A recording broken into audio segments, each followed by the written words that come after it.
அனைவருக்கும் வணக்கம். சிலம்பத்தில் முழு சுற்று முழுவதுமாக சிலம்ப கம்பை சுழற்றக்கூடிய அந்த சிலம்ப சுற்றை நம்ம இன்றைக்கி பயிற்சி செய்ய போகிறோம். இதுக்கு இடது பக்கத்துக்கு உண்டான சுற்றையும் வலது பக்கத்துக்கு உண்டான சுற்றையும் தனித்தனியே பார்க்க போகிறோம். இதில் இடது பக்கத்துக்கு உண்டான சுற்றை முதல் செய்வதற்கு நமது எப்போதும் நிலை நிற்பது போல் தோள்களுக்கு இணையாக நம்ம கால்களை வச்சுக்கிட்டு நம்மளோட கம்பு பிடித்தல் நிலையில் பிடிச்சிட்டு முதல் நம்ம பயிற்சி செய்ததில் வெட்டி வீச்சை இடது பக்கமாக போகணும்.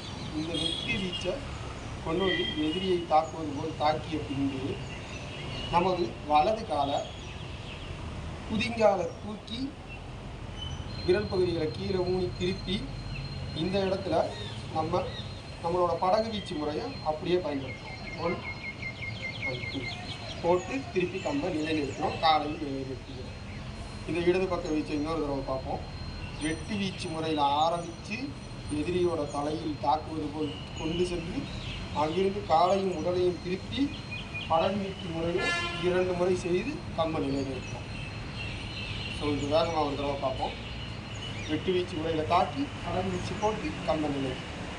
வெட்டி வீச்சு தாக்கி படகு வீச்சு முறை செய்து கம்பை நிலைநிறுத்தணும். இதுதான் இடது பக்க சுற்று. இந்த இடது பக்க சுற்றை பயிற்சி செய்ய வலது பக்க சுற்றை நம்ம அடுத்த வீடியோவில் பார்ப்போம். நன்றி.